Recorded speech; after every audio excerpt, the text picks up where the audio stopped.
सर्वज्ञ अपने मन से कहता है, अरे मन, एक अनोखी बात सुन। अनोखी माने जो बात कॉमन न हो। दो प्रकार की बातें होती हैं। एक बात तो वो जनरल होती है, सबकी समझ में आ जाती है, उसको सुनकर किसी को आश्चर्य नहीं होता। और एक ऐसी बात भी होती है जो साधारण मनुष्य की बुद्धि में ना आवे, उसे सुनकर आश्चर्य हो। तो यह बात जो मैं बताने जा रहा हूं, ये साधारण मस्तिष्क में आश्चर्य पैदा करने वाली बात है। पहला आश्चर्य तो यही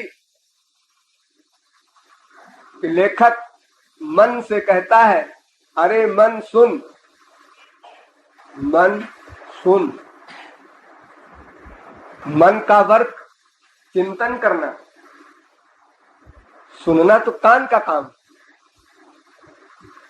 और मन से कहता है सुन। ऐसे कान से कोई कहे देख, आंख से कोई कहे सूंघ, तो आश्चर्य है ना। मन से सुनने को क्यों कहा जा रहा है? सीधी सी बात है कि ये पांचों विषय, देखना, सुनना, सूंघना, रस लेना, स्पर्श करना, ये पांचों इंद्रियों के विषय मन ही ग्रहण करता है, इंद्रियां नहीं। इंद्रियों के माध्यम से, इंद्रियों के केराव मन ग्रहण करता है। अतएव मन ही देखता है, मन ही सुनता है, मन ही सूंघता है, मन ही रस लेता है, मन ही स्पर्श करता है। ऐसा शास्त्र वेद भी कहता है, प्लस हम लोगों का एक्सपीरियंस भी कहता है। अपने अनुभव से सोचिए, अगर आपका मन और कहीं है तो कान है, लेकिन आप नहीं सुनते। यहीं पर अगर किसी को नींद आने लग जाए तो कान तो अच्छे खाते हैं, कहां सुन रहे हैं? तो इंद्रियां माध्यम है, किंतु इंद्रियां स्वयं अनुभव करता नहीं।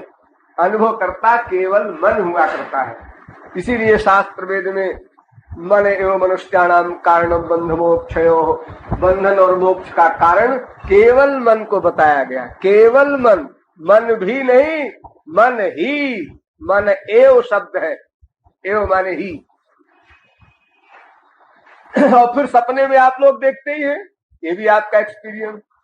सपने में आप देखते हैं, हाँ, सुनते हैं, हाँ, सूंघते हैं, हाँ, रस लेते हैं, हाँ, स्पर्श करते हैं, हाँ। क्या इंद्रियों का माध्यम होता है उस समय? ना, इंद्रियों से कोई मतलब नहीं। मन में आंख है, मन में कान है, मन में नाक है, मन में रसना है, मन में त्वचा है। इसलिए इंद्रियों के बिना भी मन सारे विषय ग्रहण करता है, बिना माध्यम के भी। और इंद्रियों के माध्यम से भी करता है जागृत अवस्था में। तो इस प्रकार हमारा अनुभव भी यही कहता है कि मन ही सुनता है, मन ही सूंघता है, मन ही प्रत्येक वर्ग का वर्कर है। इसलिए यहां पर कहा गया, सुनो मन।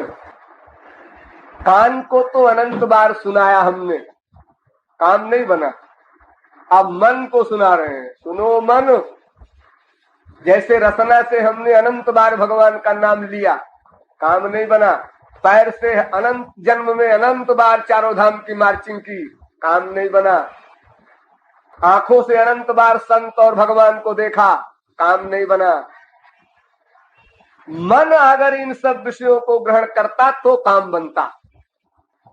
मन को माइनस करके हमने इंद्रियों के द्वारा स्पिरिचुअल उपासना की। सब एक्टिंग लिखा गया, सब फिजिकल ड्रिल लिखा गया, उपासना लिखी ही नहीं गई ईश्वर के।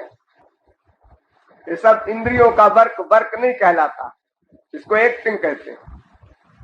जो परिहास, विनोद, 1 अप्रैल का फूल जैसे होता है, होली का मजाक जैसे होता है, ऐसे ये मजाक है जो हम लोग भगवान का नाम लेते हैं या भगवान की कथा सुनते हैं, या भगवान के मंदिरों में चक्कर लगाते हैं, ये सब मजाक।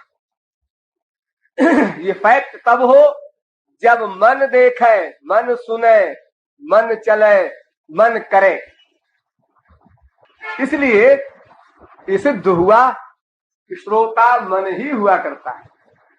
जब तक हमारा मन न सुनेगा तब तक लाख भगवान और संत सुनाया करें, हम सभा में बैठे रहेंगे, सिर झूमता रहेगा। कुछ समझे? ऐसे भी हमने लोग देखे हैं, हमारा बड़ा एक्सपीरियंस है।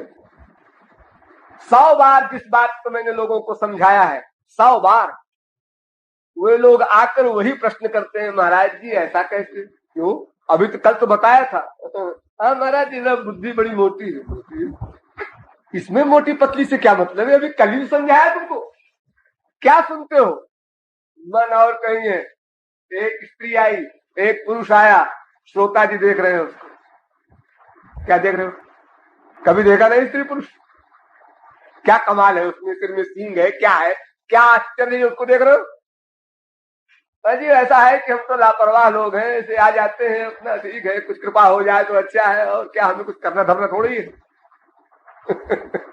इतने केयरलेस।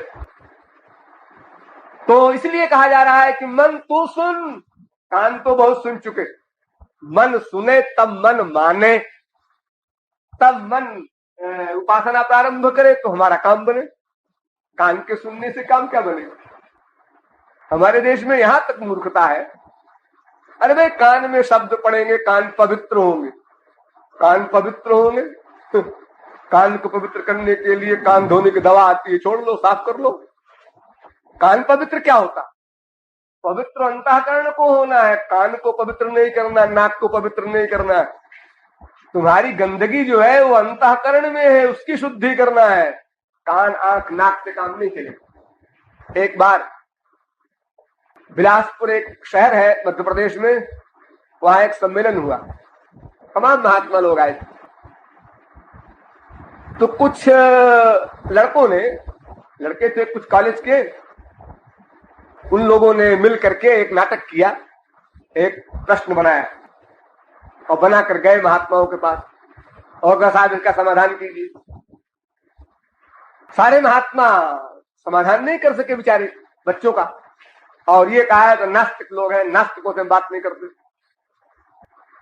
तो आए के डोके थे, उन्होंने हमको बुलाया। हम नागपुर में थे, रविशंकर उस समय जीवित थे, चीफ मिनिस्टर थे, उन्हीं घर पर ठहरे थे। मेरे पास आदमी गया, सनातन धर्म की नाक कट रही है, आप चलिए। क्या नाक कट रही है, क्या हो रहा है?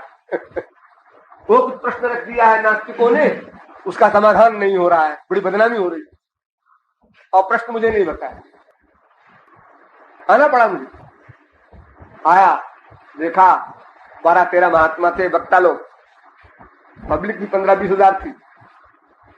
हमने कहा मुझे क्यों बुलाया, बताओ तो भाई क्या बात है। तो मेरे सामने वो प्रश्न रखा गया, ऐसा प्रश्न है कि गंगा जी में डुबकी लगाने से सब पाप धुल जाता है।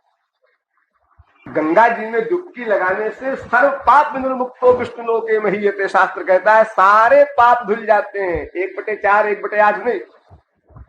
और गंगा जी में नास्तिक लोग कहते हैं हम तो 50 बार नहाए हैं, हमारे पाप तो नहीं धुले, हमारे आइडियाज गंदे हैं अभी। तो वे आपके साथ झूठे हैं कि सच्चे?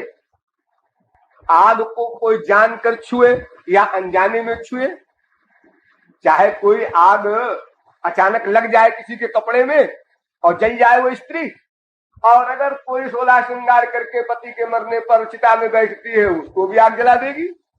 आग ये नहीं देखती सती होने आई है कि एक्सीडेंटल मामला है, क्या है, आग अपना काम करेगी। उसी प्रकार गंगा जी में कोई गंगा जी की भावना करे न करे, कोई मोहम्मदन नहा रहा है, कोई नास्तिक नहा रहा है, गंगा जी को पाप धोना चाहिए। फिर गंगा जी 100 बार नहाए, चारों धाम की मार्चिंग भी 100 बार किया, सब तीर्थों में भी गए और वही के वही खड़े हैं, ये क्या नाटक? कोई जहर जानकर पिए या अनजाने में पी ले, मरेगा। फिर गंगा जी आदि का जो फल शास्त्रों में लिखा है क्यों नहीं मिलता, एक क्वेश्चन था। बढ़िया क्वेश्चन है, खामखा गाली दे रहे हो प्रश्न करने वालों को। अरे ये प्रश्न तो सबकी खोपड़ी में रहता है, वो चोरी चोरी रखते हैं लोग, उसको कहते नहीं है। कहीं कहेंगे तो लोग नास्तिक कहेंगे हमको, लेकिन ये खोपड़ी में सवाल तो है भाई, हम सब कुछ करते हैं लेकिन क्या बात है, गड़बड़ में पड़े हैं, प्रोग्रेस नहीं हो रही कुछ।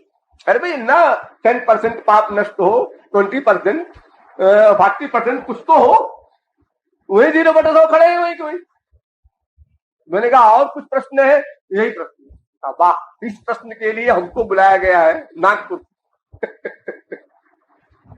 तो हमने कहा प्रश्नकर्ता लोग कहाँ हैं, कृपया आके मंच पर बैठ जाएं। मैं उत्तर देने बैठ रहा हूं। मैं तब तक बोलूंगा जब तक वे न कह देंगे कि मेरी समझ में आ गया। 1 मिनट, 2 मिनट, 1 घंटा, 2 घंटा, 1 दिन, 2 दिन, मैं बहुत बोलता हूं। 18 घंटे, 20 घंटे लगातार बोलता हूं। मैं थकता उगता नहीं बोलने। वो आके बैठ गए। मैं कुल मुश्किल से 5-6 मिनट बोला।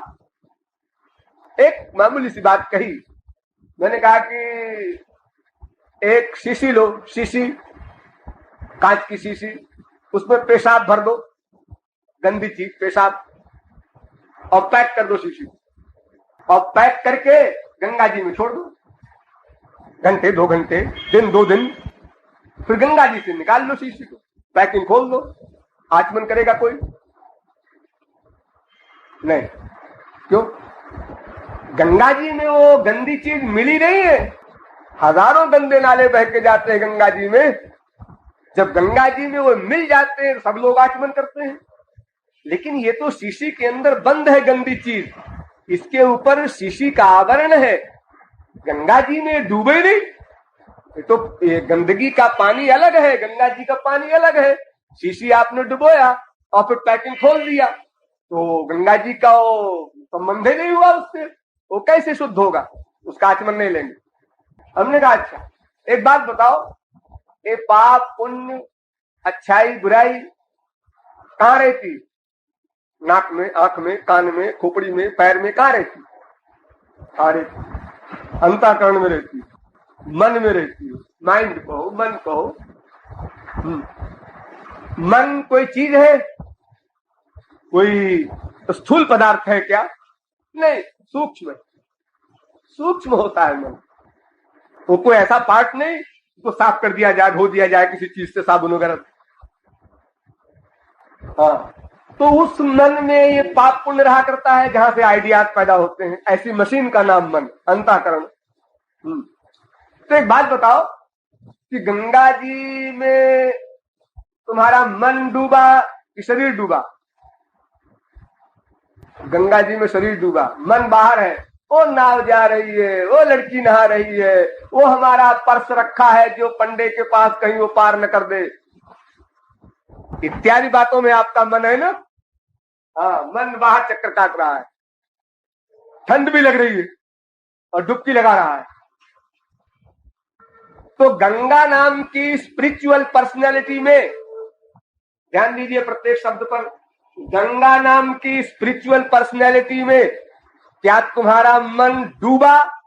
टच किया मन ने उसको? तुम कहते हो आग अगर लग जाए किसी आदमी को तो जला देगी, ठीक है, लेकिन अगर कोई लोहे का कवच पहने हो या पाउडर आते हैं ऐसे, वो लगा लीजिए, फिर आग में बैठ जाइए, नहीं जलिएगा। तो अगर कोई कवच है आपके ऊपर, फिर आग में बैठते हैं, तो क्या आग जला देगी? नहीं।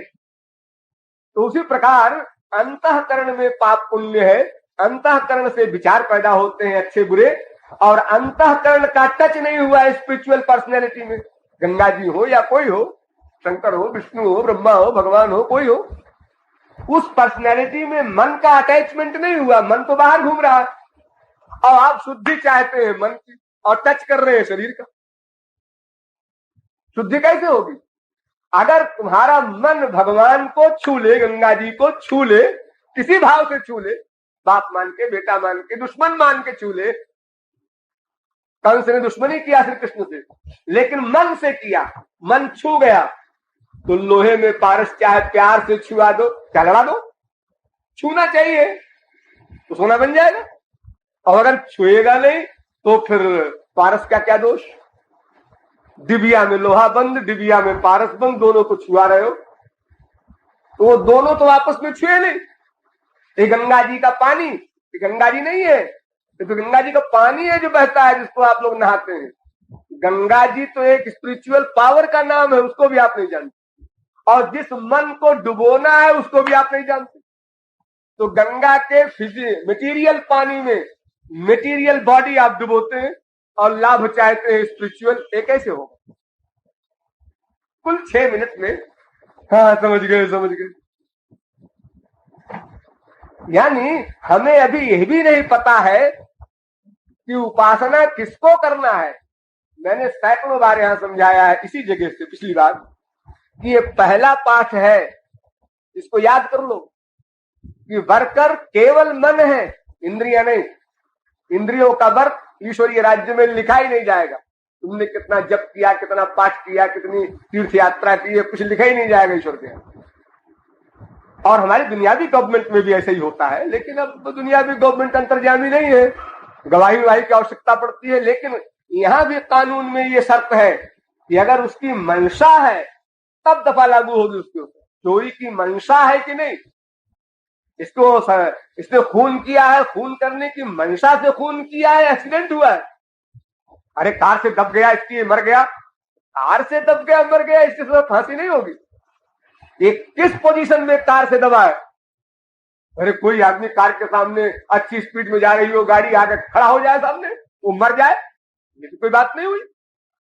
मंशा साबित हो तब दंड मिलता है दुनियावी गवर्नमेंट में भी, वरना हजारों कत्ल के केस हाई कोर्ट से छूट जाया करते हैं केवल एक पॉइंट पर कि इस गवाह के बयान से इसकी मंशा साबित नहीं होती, डाउट है, और डाउट का फायदा मुल्जिम को दिया जाता है।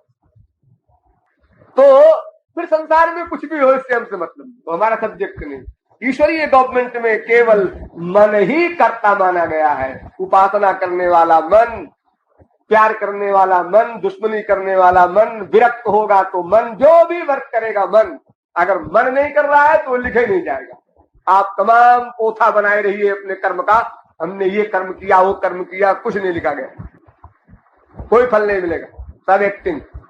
ठीक, तो कर्ता मन है, मन ही सुनता है, मन ही प्रत्येक वर्ग का वर्कर है। अब अनोखी बात क्या है जो आप कहने जा रहे हैं? सुनो मन, एक अनोखी बात। वो अनोखी बात क्या है? अब अनोखी बात सुनिए। हमारे संसार में घोर मूर्ख और घोर विद्वान, स्पिरिचुअल मैन, वहां तक हर जगह एक आवाज सुनाई पड़ती है, क्या? काम छोड़ो, क्रोध छोड़ो, लोभ छोड़ो, मोह छोड़ो, ईर्ष्या छोड़ो, द्वेष छोड़ो, छोड़ो, यानी इन बुराइयों को छोड़ो। एक कम्युनिस्ट सरकार से लेकर के और वेद तक सब जगह यही एक वाक्य सुनने को मिलेगा, बुराइयां छोड़ो, छोड़ो, छोड़ो। और सारे बुराइयों की जड़ 4 है, काम, क्रोध, लोभ, अहंकार। इन चारों से सारी बुराइयां पैदा होती। जितना करप्शन है इन्हीं 4 के अंदर में। इन चारों को छोड़ दो, बस सब ठीक हो जाए, किसी गवर्नमेंट की कोई आवश्यकता नहीं, हर जीव आनंदमय हो जाए, शांत हो जाए। ऐसा वेद कहता है, शास्त्र कहते हैं, पुराण कहते हैं, और संसारी गधे भी कहते हैं, घोर मूर्ख भी कहते हैं, सब कहते हैं। गुस्सा बुरी बात, लोभ करना बुरी बात, झूठ बोलना बुरी बात। छोटे बच्चे को भी सिखाते हैं और स्वयं भले ही करते हो, लेकिन ये याद सबको है ये पाठ। कृपालु कहता है सब गलत, काम, क्रोध, लोभ, मोह को छोड़ो, एक कहने गलत। नशे में जो ऐसा बोलता है, हमारे देश में तो यहां तक है, कुछ बाबा लोग हमारे यहाँ ऐसे भी हैं अभी, जिन मठधारी हैं, बड़े बड़े उनके मठ है, तो अपने चेलों से साइन कराते हैं, लिखो हमने काम छोड़ा, लिखो हमने क्रोध छोड़ा, लिखो साइन करो हमने लोभ छोड़ा, और वो साइन भी कर जाते हैं चेले जी महाराज। छूटा उठा क्या, पत्थर छूटेगा? तो ये साइन क्यों कराया जा रहा है? गुरु जी का दिमाग खराब है, चेले का भी खराब है, और क्या? जहां बड़े बड़े योगींद्र मुनींद्र फेल हो गए वहां साइन करने से छोड़ा लेंगे उसका काम तो लोभ मोह। ये तो ठीक है, लेकिन काम को लोभ मोह को छोड़ना चाहिए आप कहते हैं, ये वाक्य ही बोलना गलत है। हाँ बिल्कुल गलत। तो काम को लोभ मोह क्यों नहीं छोड़ने चाहिए? आपका पक्ष है कि नहीं छोड़ना चाहिए? आप सिद्ध कीजिए अपने पक्ष को। आप वेद शास्त्र के खिलाफ बोल रहे हैं, संसार वालों के खिलाफ बोल रहे हैं, सब कहते हैं इसको छोड़ो, आप कहते हैं मत छोड़ो। क्यों मत छोड़ो? इसलिए कि छूटेंगे नहीं, ये छूट नहीं सकते, ये जा नहीं सकते। क्यों? अब साइंस समझिए। लोभ क्यों पैदा होता है? क्रोध क्यों पैदा होता है? इन सब का रीजन समझो तब मालूम पड़ेगा कि हाँ ये तो नहीं छूट सकता, इम्पॉसिबल।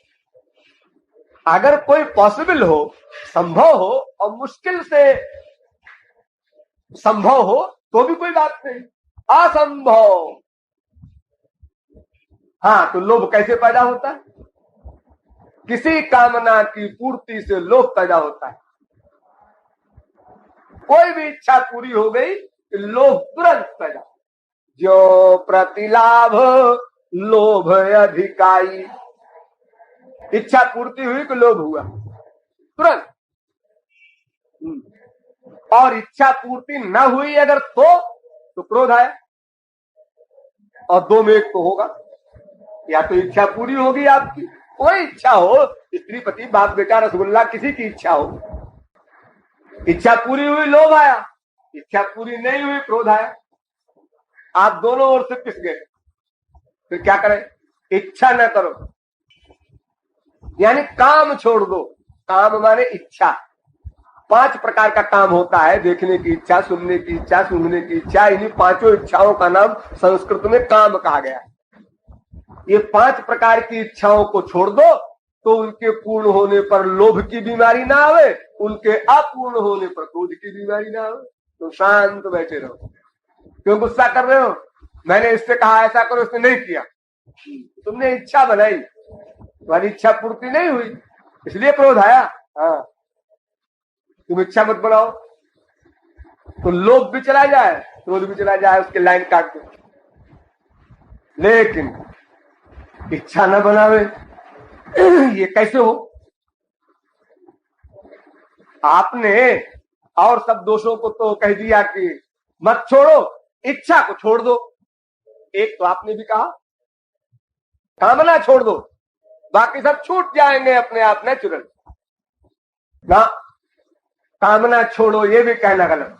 अब ये पता लगाओ कामना कैसे पैदा हुआ करती है, कामना का रीजन क्या है? सबकी अलग अलग कामना है। हाँ, दिन में हजारों कामनाएं बनती हैं आप लोगों के। हाँ, सबकी अलग अलग बनती हैं। हाँ, आश्चर्य है, सब आदमी है और सब यही एक ही घर में रहते हैं। हाँ, एक घर में रहने वाले एक फैमिली के मेंबरों की भी सबकी अलग अलग कामना है। ये कामनाएं सबकी अलग अलग क्यों होती हैं? तो किसी भी कामना का रीजन एक क्या, जिस व्यक्ति की जिस वस्तु में आसक्ति होती है, अटैचमेंट होता है, उस व्यक्ति को उसी की कामना पैदा होती है। एक को शराब की कामना, एक को सिगरेट की कामना, एक को टी की कामना, एक को सोने की कामना, एक को बोलने की कामना, सबकी अलग अलग कामना है। इतवार को छुट्टी होती है तो उस समय सबकी कामनाएं आउट हो जाती हैं। आज तो भाई छुट्टी है, जो आलसी अपाहिज है वो कहते हैं आज तो यार 10 बजे तक सोएंगे, नाश्ता करेंगे 12 बजे, खाना खाएंगे शाम को 4 बजे। और कोई अपना और व्यसन वाला है, अरे यार आज तो पिकनिक होगी, आज यार पिक्चर देखेंगे। यानी जिसका जिसमें अटैचमेंट है इतवार को आउट हो जाता है।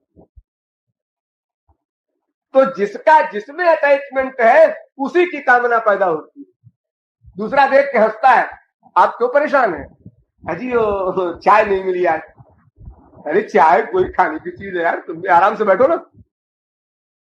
हमारा बेटा उसका बेटा आवे ना, जिसमें हमारा अटैचमेंट है उसकी कामना। हमारा बेटा, हमारा बाप, जहां हमारा प्यार है बस उसी की कामना होती है। वो चाहे मटेरियल मैटर हो, चाहे स्पिरिचुअल पर्सनैलिटी हो, कोई मनुष्य हो। तो रीजन मालूम पड़ गया। हाँ, हमारी आसक्ति जहां होती है उसी की कामना पैदा होती है, और उसी कामना की पूर्ति में लोभ और कामना की आपूर्ति में क्रोध होता है। तो आसक्ति न करें कहीं तो बात बन जाए। यदि कहीं अटैचमेंट न हो तो कोई बीमारी पास ना आवे अपने। देखो, तुरंत का पैदा हुआ बच्चा होता है, हाँ, अटैचमेंट माँ में है ना, बाप में है ना, भाई बहन में ना, रसगुल्ले वगैरह में ना। उसके सामने से माँ भी आई चली गई, बाप भी आया चला गया, पड़ोसी भी आया चला गया, रसगुल्ला भी आया वो भी ले गए लोग, सब देख रहा है, कहीं परेशान नहीं हुआ ना। और जब अटैचमेंट हो गया, कुछ बड़ा हो गया, ये मेरी मम्मी है, तो फिर दूसरे की गोद में जाने को तैयार नहीं, अपनी मम्मी की गोद में जाएंगे। अरे मनुष्य की बात कौन करे, एक कुत्ते बिल्ली गधों को देख लो, पशुओं को देख लो, 1,00,000 गायें हो और बछड़ा अपनी मम्मी को ढूंढ लेगा, वहीं जाकर के उसके स्तन में मुंह लगा देगा, और वो गाय अपने बछड़े को चाटेगी, प्यार करेगी, दुलार करेगी, 1000 बच्चे उसके सामने खड़ा कर दो, वो देखेगी नहीं उसको। पशुओं में इतनी अकल है, मनुष्य की कौन कहे। तो जिसका जहां अटैचमेंट है उसी की कामना पैदा होती है। तो यदि कहीं अटैचमेंट ना हो तो बड़े आराम से बैठे रहे हैं। ये क्या बात है, क्यों रो रहे हैं इधर पड़ोस में लोग? वो लड़का एक उसका जवान नबी IAS पास करके आया था, मर गया। अच्छा अच्छा, राम राम राम। कोई दुख हुआ ना? इधर क्या है भाई, बड़ा ढोल वोल बज रहा है आज, बड़े बाजे गाजे के साथ। लड़का हुआ है उनको बुढ़ापे में, बड़ी खुशी मना रहे हैं। अच्छा अच्छा, ठीक है, उधर हो रहा है, इधर मर रहा है, अपने न्यूट्रल। अपना क्या प्लस हुआ, क्या माइनस हुआ? देखो, दोनों में अटैचमेंट नहीं है, हम आराम से। लेकिन उसके बाद खबर आई तुम्हारा बेटा स्कूल गया था ना, एक्सीडेंट हो गया है? मरा वरा नहीं है, वो चला आ रहा है अपने पैर से, तो अभी चोट लग गई थी, एक्सीडेंट, सब गाया। वाह, कहा क्या क्या हुआ, कहा तुमने कहा देखा? मैंने कहा देखा, मैंने नीचे देखा। नीचे? अरे ठहरिए, घबराइए नहीं, आ रहा है ऊपर को, अपने पैर से आ रहा। अच्छा चलो, कह दिए तो। अरे एक्सीडेंट माने मर गया, एक्सीडेंट माने हाथ पैर टूट गया, सभी हो सकता है। देखो, आप जहां अटैचमेंट है उसके लिए आप परेशान हुए, जहां अटैचमेंट नहीं है उसकी कामना नहीं पैदा होगी, परेशानी कहां से आएगी? यदि कहीं आसक्ति ना हो तो सब बीमारी चली जाए। ये रीजन मिला ना, ये भी गलत, क्योंकि आसक्ति तो हो चुकी है। अगर हमारी कहीं आसक्ति न होती और कृपालु साहब आके लेक्चर देते तो ठीक है, हम कहीं आसक्ति करते ही ना, आराम से रहते। लेकिन हमारी आसक्ति तो हो चुकी है, अब क्या करें, हम उसका इलाज बताओ। आसक्ति कहीं ना हो, हम न्यूट्रल हो, हमारा मन उदासीन हो, तब तो ये दवा आपकी काम कर जाएगी। लेकिन हमारा मन तो अटैच्ड है, अनंत जन्मों से, एक जन्म की पहेली नहीं है। इसलिए पता लगाना पड़ेगा आसक्ति क्यों होती है कहीं पर। किसी की कहीं आसक्ति, किसी की कहीं आसक्ति, अलग अलग स्थान में आसक्ति होती सब। उसका रीजन क्या? गीता कहती है, ध्यायतो विषयान् पुंसस्संगस्तेषु उपजायते। जिस सब्जेक्ट में, जिस वस्तु में, जिस व्यक्ति में बार बार सुख का चिंतन करोगे उसी में अटैचमेंट हो जाएगा। रिवीजन से अटैचमेंट, इससे सुख मिलेगा, इससे सुख मिलेगा, ये हमारा है, ये हमारा है, बार बार चिंतन करने से अटैचमेंट हो जाता है। बार बार चिंतन करने से बहुत बड़ी शक्ति है चिंतन में। भगवत प्राप्ति चिंतन, नरक चिंतन से, स्वर्ग चिंतन से, सब चीज चिंतन से मिलती है, केवल मन के चिंतन।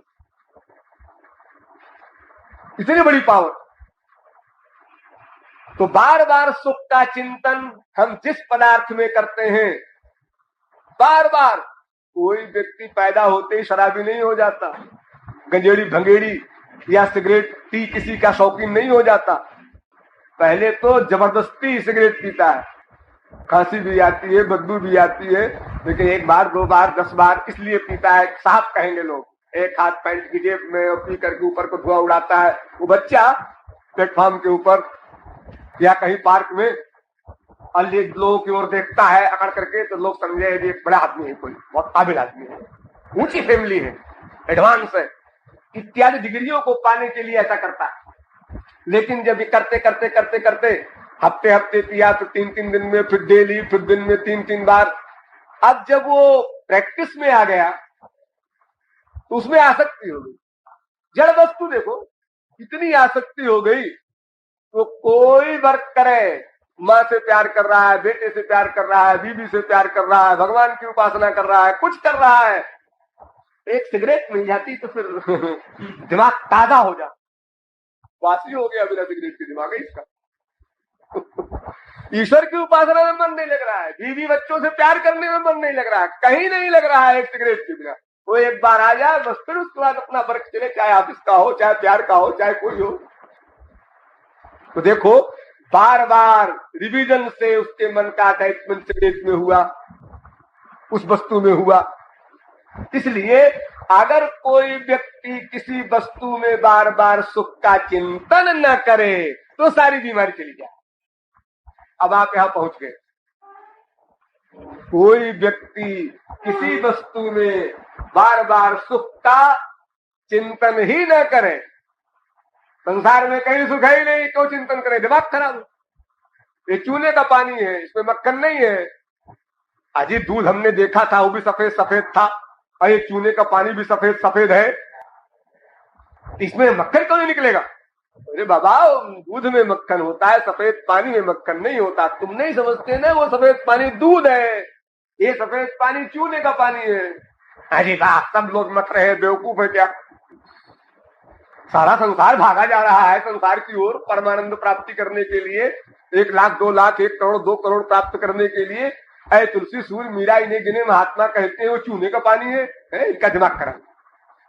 मेजॉरिटी तो इधर तो है, सब इधर जा रहे भागे हैं, अपन भी इधर भागो, सोचने का मौका नहीं। जब ठहर जाओ, सोच लो, समझ लो। अजी हमको जल्दी है, फालतू बात क्यों करते हैं? तो इस प्रकार यदि कोई व्यक्ति किसी वस्तु में सुख न माने तो अटैचमेंट न हो, आसक्ति न हो। जब आसक्ति न हो तो उसकी कामना न पैदा हो, जो कामना न पैदा हो तो उसकी पूर्ति अपूर्ति का क्वेश्चन न पैदा हो। तो लोभ क्रोध आदि आवे, आराम से रहे, निष्कंटक तृप्ति, तुरंत के पैदा हुए बच्चे की तरह। उसने किसी वस्तु में सुख नहीं माना, अभी आज पैदा हुआ, आज आराम से। मां मर गई, सब रो रहे हैं घर भर, वो किलकारी मार रहा है। 2 महीने का बच्चा अपना पैर उछाल कर किलक रहा है। कोई कहे तेरी मां मर गई, तू किलक रहा है, बोले जाओ, तुमको जो बोलना हम समझते ही नहीं कुछ। तो विभोर है अपने झगड़े में पड़ते ही नहीं हो। जिसकी जितनी आसक्ति है उसको उतने दुख है मां के मरने पर। बच्चों में भी अलग अलग आसक्ति होती है हर बच्चे की मां के प्रति। जिसकी जितनी लिमिट की आसक्ति है उतनी लिमिट का दुख उसको वियोग में होगा। ठीक, तो अब आप समझ गए कि यदि कोई व्यक्ति किसी वस्तु में बार बार सुख का चिंतन न करे तो सारी बीमारियां समाप्त हो जाए। लेकिन इसका भी तो कोई रीजन होगा। कोई व्यक्ति किसी वस्तु में क्यों सुख का चिंतन करता है? क्या रीजन? कोई अपने बस में है क्या? किसी वस्तु में सुख न माने, ये कोई अपने हाथ में है ना? अपने हाथ में नहीं। क्यों? इसलिए कि हम ईश्वर के अंश हैं। ईश्वर आनंद है, ईश्वर में आनंद नहीं होता। ईश्वर और आनंद दोनों पर्यायवाची शब्द हैं। ये तो बोलने के लिए लोग कह देते हैं भगवान में आनंद है। भगवान में आनंद नहीं है। आप तो समझिए, आपने समुद्र देखा होगा, समुद्र आपके पड़ोस में है। कोई आदमी कहता है समुद्र में पानी भरा है। समुद्र में पानी भरा है, समुद्र माने कोई बर्तन है क्या? समुद्र, समुद्र माने समुद्र माने पानी का ढेर। तो पानी के ढेर में पानी भरा है, ये कौन सा वाक्य हुआ आपका? समुद्र में पानी भरा, हम समुद्र से पानी ले आए, हम समुद्र के पानी में नहाए थे। इस समुद्र का पानी क्या होता? अरे समुद्र माने ही पानी है, और समुद्र में क्या होता है? समुद्र माने जल निधि, अम्बुधि, बारिधि, माने पानी का एक अनलिमिटेड, एक बहुत बड़ा समूह, एक राशि। पानी की बड़ी लिमिट को, सबसे बड़ी लिमिट को समुद्र कहते हैं। तो सबसे बड़ी लिमिट जो पानी की है उसमें पानी रहता है, ये क्या बात हुई? उसी प्रकार आनंद सिंधु, आनंद सिंधु भगवान है, उसमें आनंद क्या रहता है? वो तो आनंद सिंधु है। आनंद सिंधु में आनंद रहता है, ये तो बोलने ही उसी प्रकार है जैसे कोई कहे जल निधि में जल रहता है। तो भगवान में आनंद ही आनंद है, ये समझाने के लिए बोलते हैं। वस्तुतः तो भगवान ही आनंद है, आनंद ही भगवान है, और जीव उसका अंश है। इसलिए प्रत्येक जीव आनंद ही चाहता है, ये उसका नेचुरल नेचर है। तो यदि हम आनंद चाहते हैं, ये हमारा नेचर है, तो नेचर माने जो बदला न जा सके। अनंत कोटि कल्प तक कोई नास्तिक बने, कम्युनिस्ट बने, 50 तरकीब लगावे और ये प्रिंसिपल बना ले अपना, यह एम बना ले अपना, हमें आनंद नहीं चाहिए, दुख चाहिए, असंभव, कोई नहीं बना सकता। आनंद चाहिए, शांति चाहिए, नेचर है, इसे कौन काट सकता है? भगवान को 1 लाख गाली देते हैं, इसलिए आनंद मिले, इसलिए। तो तुम भगवान को तो चाह रहे हो? बिल्कुल नहीं। अरे तुम उसको माँ का पति कहते हो ना? हाँ हाँ, तो बाप ही तो है, और क्या है? ये तुम्हारे दिमाग का फेर है, तुम्हारा दिमाग खराब है, जो समझ में नहीं आ रहा है तुम्हारे। वो तो पर्यायवाची शब्द है। तुम्हें जब एक ज्ञान हो जाएगा तो ये बोलना बंद कर दोगे कि हम भगवान से नफरत करते हैं, आनंद चाहते हैं। ये क्या बात हुई? तो क्योंकि आनंद प्राप्ति हमारा नेचर है, अपरिवर्तनीय नेचर, इसलिए यह जा नहीं सकता। इसलिए हम कहीं न कहीं आनंद मानेंगे, मानना पड़ेगा, कहीं न कहीं। इस आदमी में नहीं मानेंगे, इसमें मानेंगे, इसमें नहीं मानेंगे, इसमें मानेंगे, इस सामान में नहीं मानेंगे, इस सामान में मानेंगे। कहीं न कहीं आनंद की रिसर्च करनी पड़ेगी, क्योंकि हम भूखे हैं। जैसे पेट का भूखा खाए बिना चैन से नहीं रह सकता, वैसे आनंद का भूखा एक जीवात्मा एक क्षण को चैन से नहीं रह सकता। आंख बंद है, आंख खोला, क्यों? आनंद के लिए। देखा, ये चारों तरफ तो देख रहे हो, आनंद ढूंढ रहे हैं, आनंद। सो गया, आनंद के लिए। जागा, आनंद के लिए। बैठा, आनंद के लिए। उठा, आनंद के लिए। रोया, आनंद के लिए। दुख के लिए कोई नहीं रोता, सब आनंद के लिए रोते हैं। रोने से आनंद मिलता है। बाप मर गया, बेटा मर गया, पति मर गया, इसको आनंद मिल रहा है। हाँ, ये बाप बेटा पति के मरने का जो दुख मिला ना, उस दुख को रोकर निकाल रहा है तो आनंद मिल रहा है। अगर ये न रोए ना आंसू बहाए, तो इतना दुख उसका सिमट जाए कि बर्स्ट हो जाए, हार्ट फेल हो जाए, मर जाए। उस दुख को निकालने से उसको पीस मिल रही है। वरना कोई क्यों रोवे? उसका बाप मर गया, बेटा मर गया, पति मर गया, ऊपर से रोए भी, तो कानून है क्या रोने का? आनंद मिल रहा है तभी तो रो रहा है, क्या? वरना क्यों रोता? और जब रोने से आनंद मिलना बंद हो गया, चुप हो गया। फिर हंसने में आनंद मिला, हंसने लगा। आप लोग हंसते भी तो है? हाँ, हंसते हैं। हंसने में आनंद मिलता है? हाँ, मिलता है। फिर हंसना बंद क्यों कर देते हैं? अजीब, कितनी देर हंसते? क्यों? आनंद से नफरत हो जाती है क्या? अगर हंसने में आनंद तो हंसते जाओ नहीं लगातार। नहीं जी, वो कुछ देर मिलता है, फिर तो हंसने से आनंद नहीं मिलता।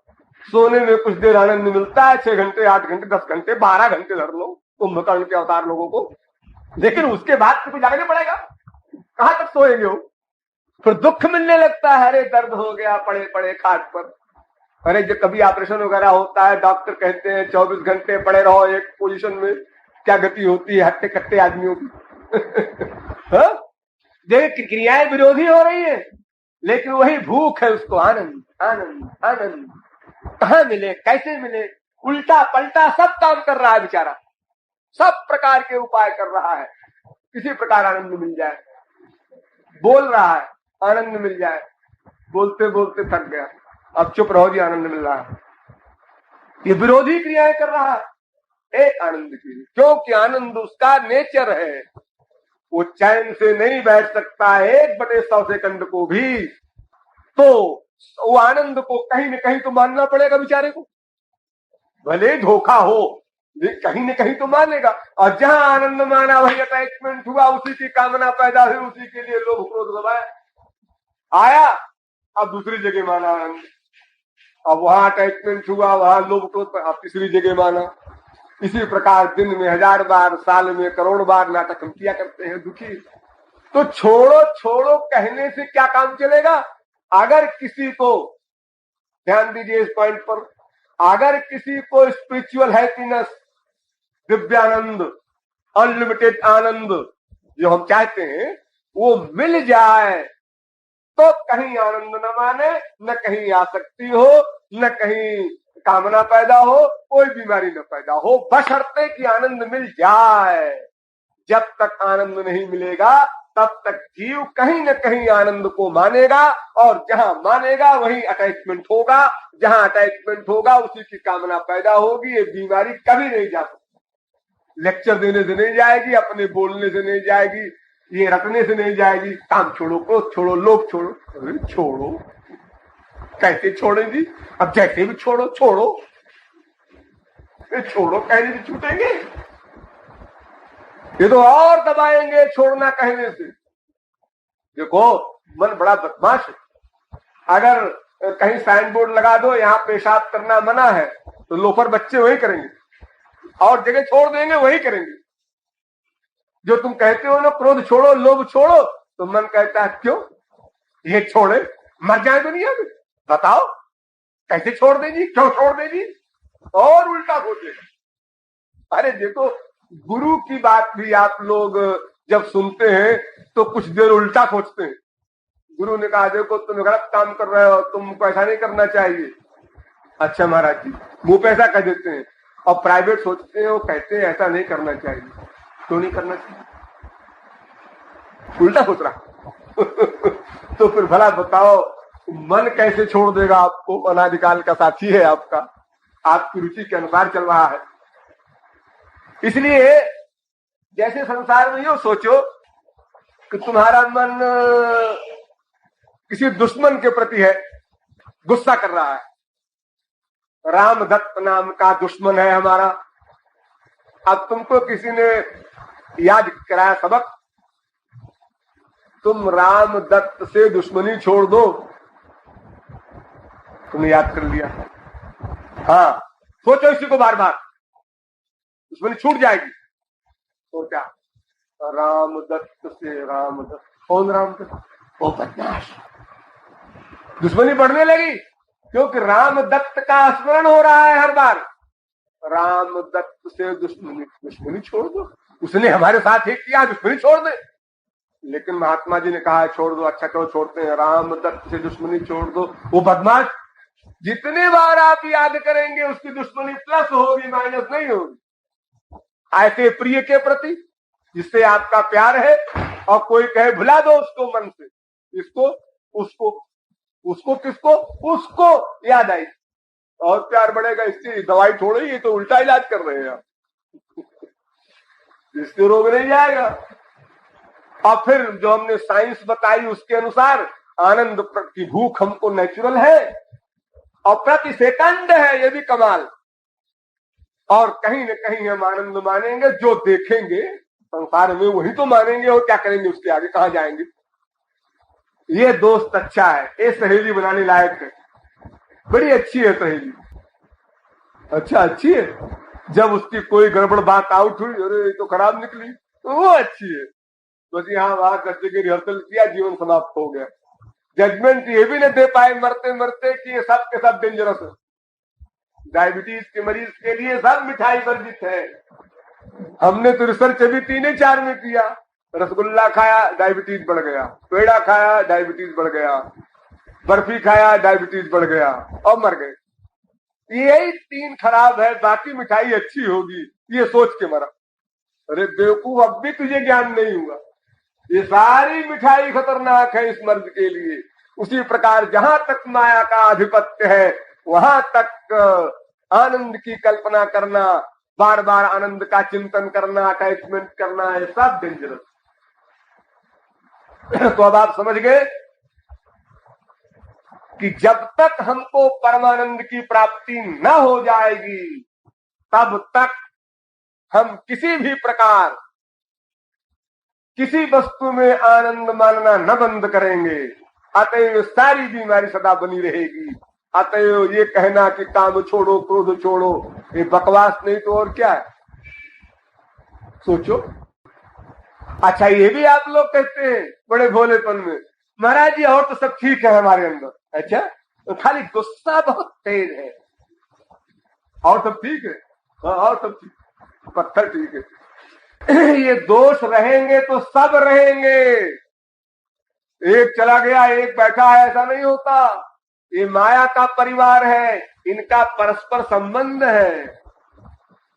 ऐसा नहीं है कि एक चला गया एक है।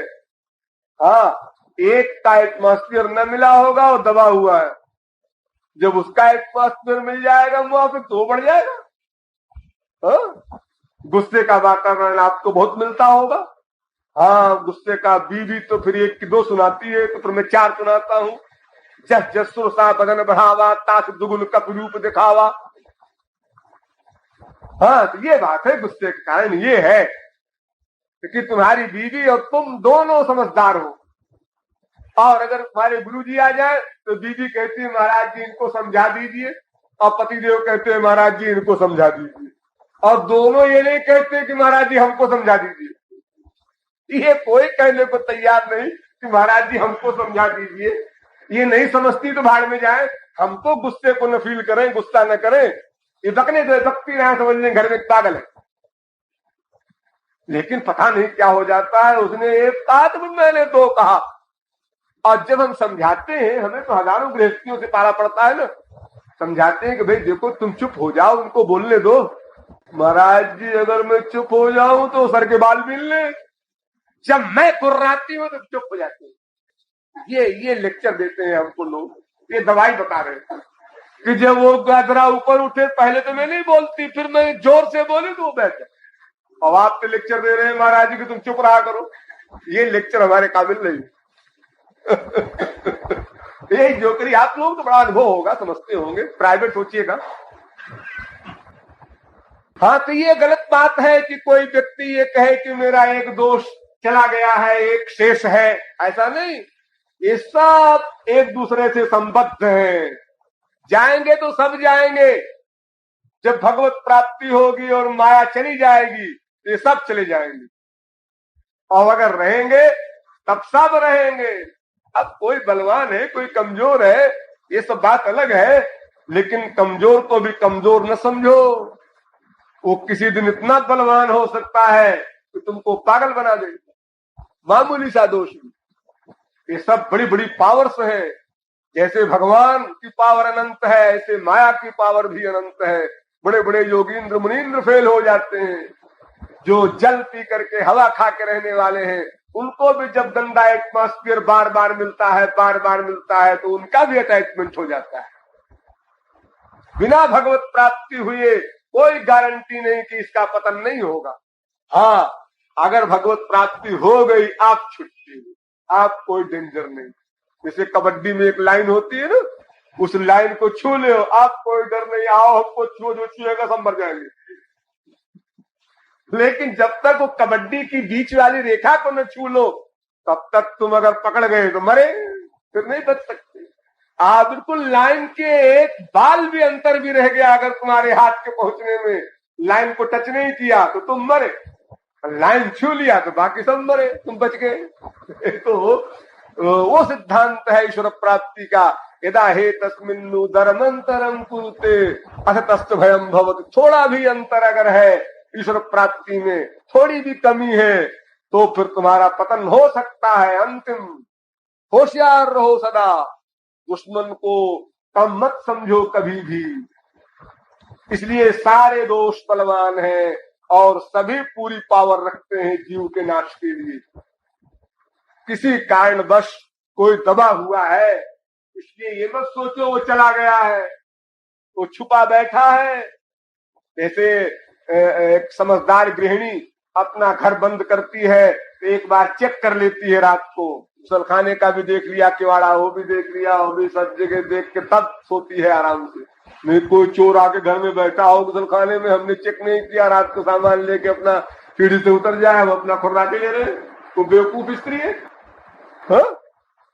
तो उसी प्रकार हमेशा हमको सावधान रहना है इन दुश्मनों से। लेकिन इनका इलाज ये नहीं है कि छोड़ो छोड़ो छोड़ो का चिंतन करो, इससे छूट जाएंगे, इससे नहीं छूटेंगे, ये बात गलत। इनके छोड़ने का इलाज छोड़ना कहना या सोचना नहीं है। ये दोष ऐसे नहीं छूटेंगे। फिर कैसे छूटेंगे? राम भजन बिनु मित्रहीन कामा, थल विहीन तारु का बहु की जावा। जब भगवान से प्रेम होगा तब ये सब कामनाएं छूटेंगी, ये दोष छूटेंगे। भगवान से प्रेम होगा तब कामनाएं जाएंगी। और भगवान से प्रेम कब होगा? भजिय राम सब काम बिहाई।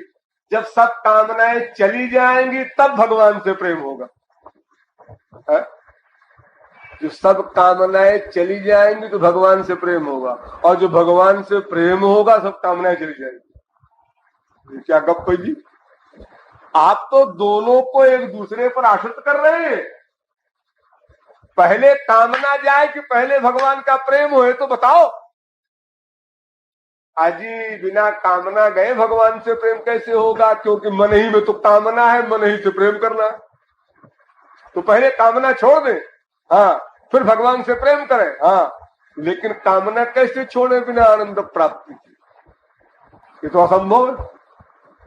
बिना कामना छोड़े भगवान की उपासना असंभव, और बिना भगवान की उपासना के कामना छोड़ना असंभव। हमारी गाड़ी अटक गई, हम क्या निश्चय करें? दोनों प्रकार के प्रमाण शास्त्रों वेदों में भरे हैं। एक पार्टी ये कहती है कि कामना छोड़ दो तब भगवान की उपासना होगी, क्योंकि उसी मन से ही तो उपासना करना है भगवान की। और दूसरी पार्टी कहती है क्या बकवास करते हो, कामना छोड़ दो, कामना छोड़ दो। कामना कोई नहीं छोड़ सकता। हाँ जी, तुम भगवान की उपासना करो तो कामना छूट जाएगी। ये दो विरोधी बातें हमारे सामने अनादिकाल से चक्कर काटती रहती है और हम परेशान रहते हैं। इसको हल करना है, लेकिन आज नहीं कल। बोलिए वृंदावन बिहारी लाल की।